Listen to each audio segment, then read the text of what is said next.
What up, family? Get us support dash 20 Mary late. Today is Saturday, August the 10th, 2024. Hey, let's talk about my living conditions. Since everybody like being in my business and my rent situation, since I haven't paid since July, I think it was July of last year, 2023. Now you may say, "Oh, Mary, you getting over it and stuff." No, I'm not. My first ever YouTube video, Mary Mack versus the Fat Black Oprah Winfrey, that I posted November of 2007, before I got railroaded May 31st, 2008, for so-called disarming a police officer, something I did not do, in Rogers Park on DEVON and Clark in my city, Chicago. My rent was almost $700. It was a real nice building, came with a parking space and everything, and you know, I had paid double the amount before I got railroaded for something I did not do. Like I said, disarming a police officer, May 31st, 2008. Now, while I was in prison, somebody was living rent free, you understand what I'm saying, for at least a month in my apartment, new stuff and everything. Now, my first apartment was on King Drive, and I was paying like a little, maybe a little more than what I'm paying now. See, I'm in a program called Featherfist, and we pay fees. You understand what I'm saying? 30% of our income. And, I'm on SSI. Now, I was, selling general merchandise on SSI, in 2008. But they needed me and, woo out the band in order to, come full circle or whatever. So I guess that's why they didn't cut me off SSI. I kind of played it smart because, the money I was getting wouldn't have afforded my, living arrangements in 2008, but it affords it now. I said that to say my first apartment, I had a two-car garage. I was paying like 200 and something dollars, real talk, in the 90s. And it was a studio apartment, a lot better than where I'm at now. It had a front porch and it had a back porch and a, front door and all that. You understand what I'm saying? It was a lot better. This is just a room when they get done with you and stuff and they want to finish railroading you, you pretty much, you know, I guess left to the races. Anyway, that first apartment I had a gas leak, and I just happened to be going with some older lady at the time, and I knew they was trying to kill me all along. I've always known they was been trying to kill me. I didn't call the fire department, so they was like, this girl must be crazy and stuff. So the lady I was dealing with, she said, you got a gas leak or whatever and stuff, and they fixed it, and then somehow or another they railroaded me out of that. See, I've had about 6 apartments, and they've all been nice, and they always railroaded me out of it some kind of way.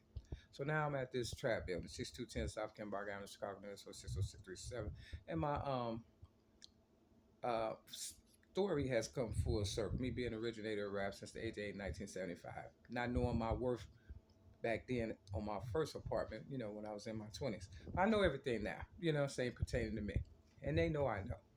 So when I got to this trap building, 6210 South Kembar Avenue, Chicago, Illinois 60637. They gave me cancer. They knew it would take at least 5 years or whatever for them to build up their clientele and me to fight for my life. People was dying when I first got here, May 31st of 2017. And because I'm a believer in God, they've used my influence and everything to keep their people alive or whatever the case may be. You understand what I'm saying? Build up their revenue, out the band. And so, I was doing the right thing. I really was, all the way up until July of 2003. 2000, hold on, 2023, right? I was doing the right thing and stuff, and I don't mind doing the right thing. You understand what I'm saying? But if you're not doing your part, and you told me it was a drug-free building, and people in here smoke and they drink, and I've caught them and put it on video. White Mike stole the goddamn quarters when I first got here and stuff from the laundry room in front of my face. He told me out of his own mouth, and I know he probably don't pay shit. You understand what I'm saying? Uh, if he couldn't drink, he wouldn't be here. You understand what I'm saying? Real talk. So, if it's in my contract that if I drink and smoke, I get put out. But then you got people around me. And if you're in sobriety, if you don't drink, drug, or smoke, and everybody else is, they looking at you like, you know, a target. You understand? So I feel like my life is in danger. I have 27 years of sobriety coming Christmas. My sobriety is December 25th, 1997. So why would I pay you to kill me? You understand what I'm saying? Real talk. And then when I was paying, it was like around my birthday, May 25th of 2003, and I was paying, right? Trying to pay my fees, and some guy, probably on drugs, threw some coffee at me. Luckily, it didn't hit me and stuff, Called the police and everything, and they put him out, but I guarantee you it was a setup. He probably living better than me right now. You understand what I'm saying? See, they have their informants around me and trolls and this, that, and the third. Now, if you put me out like they did when I was in Uptown, 915 West Wilson, apartment 409, illegally, because the drug dealer in there, you know, wanted to do their thing or whatever and stuff, and they felt I was in the way or whatever. The police put me out and I was paying, right? You understand what I'm saying? In the dead of winter. So I think they, trying to, wait to the dead of winter and then, because they haven't really discussed anything with me and stuff, professionally and stuff, about anything. I feel like I shouldn't have to pay nothing. Why? Because I believe this is my building. I really believe that. And they had me sign a lot of papers when I first got here under distress and the cancer they gave me, and they knew I needed a place to stay. And I believe, I kind of like signed over my rights to them and stuff. You understand what I'm saying? That's what I believe. It's some New Jack City shit. So that's my rent living condition, situation. Now, everybody's situations is different. I'm not a squatter. I'm just a person that's rebelling against the system. I'm bucking the system that's trying to kill me. You understand what I'm saying? Real talk. Not only that, if you go to prison, you don't pay rent. They get paid off of you. When you a slave, you don't pay rent. You understand what I'm saying? There's a lot of motherfuckers in here, and I believe they ain't paying rent. And if they is, they ain't paying as much as me, or as much as I. They want 200, damn near $300 and shit for me to get harassed. When I first got here, my first 6 months, they came and tore down my cabinets. You understand what I'm saying? Flooded my bathroom a couple of times and stuff from the upstairs, people. It's just one thing after the other, and it hasn't really stopped now. But, you know, that's why I don't pay. And then when, you know, if something happened to me, guess what? The Social Security checks gonna keep coming to them if I'm dead or in prison or whatever the case may be. They're just setting it up so, they can get what I got. You understand what I'm saying? Real talk. You know, closest get the mostest, right? So anybody that know me, I pay my bills. I never had a problem with that. Like I said, when I got railroaded, my rent was, I paid double the amount just, because, I had the money at the time or whatever and stuff. But like I said, while I was in jail, prison, and all that, somebody was sleeping in my bed. And all that stuff that I had in my first ever YouTube video, Mary Mack versus the Fat Black Oprah Winfrey, was brand new. You understand what I'm saying? See, they always want something for nothing. And then, want to make it seem like I'm crazy. They railroaded me out of since I've been here, they railroaded me out of my P.O. box that I had over 10 years, even through my incarceration and all that mess that they sent me through in 2016. God somehow made it where, I was able to keep my mailbox and stuff, my P.O. box. Motherfucking goddamn Steve, so-called manager or whatever, said, go tell me, oh, you don't need that no more and stuff. I said, yeah, I do know that. I had it for 10 years. Railroaded me out of that. Why? Because they want the checks to come, all the mail to come. It's just like that color purple, Sealy shit. You understand what I'm saying? Mister and all that real shit that wasn't real. And in the end, guess what? Mister had to do right by Sealy. And so I tell Steve and Featherfist, until you do right by me, everything you think of is going to fail. Now, Country Wayne got a little skit going on about, the white lady putting her tenants out or stuff on the street and all that. Nigga, you can't do me like that. You breached the contract. You understand? I held up my end of the bargain. I'm still sober and stuff. Real motherfucker talk. You put my life in danger and stuff. And not only that, they trying to, kind of railroad me off my Social Security. So I don't know what's gonna happen one way or the other and stuff.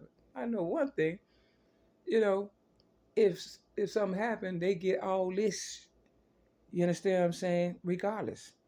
So in 2016, they did me dirty, and I had money, and they took my money and put me on the sideboard. And I say, you know, use that money to pay for the rent that you think I owe you and shit. All the shit that you done stole from me, use that. My rap legacy and all that. Look, Mary McNamara, anything happen to me, I promise. This little shit that I'm talking about ain't nothing compared to what's gonna happen to them. So, everybody's situation is different. I'm not saying you to, don't pay your rent, but I will say this. If everybody stop for about a month or two and don't pay rent, they're fucking listening shit.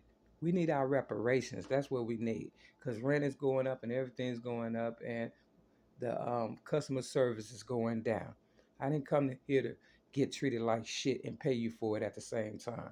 So that's my living situation and stuff. So, you know, in the AA Big Book, Second Chances or Another Chance or whatever it's called on page 531, they talk about the rent and shit. I ain't trying to hear that shit. I'm not trying to hear nothing about no fucking rent.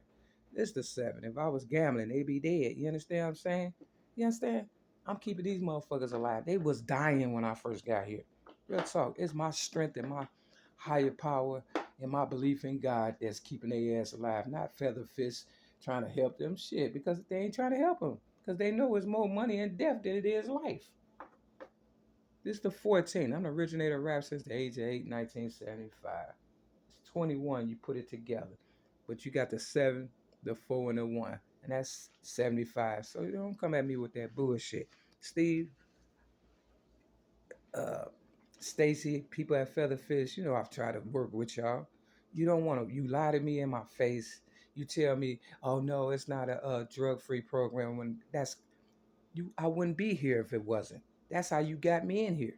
I left the last program because they wasn't, you know, drug-free or whatever and stuff. You understand? The last house that I was at, they actually had me in a crack house. Real talk, paying $500 and stuff. Motherfucker smoking and doing the most and stuff with the cancer they gave me and shit.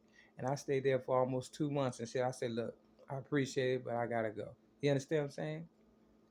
Look, I'm not finna walk away with nothing. You owe me 7 times the amount according to the Bible. What you done already got from me.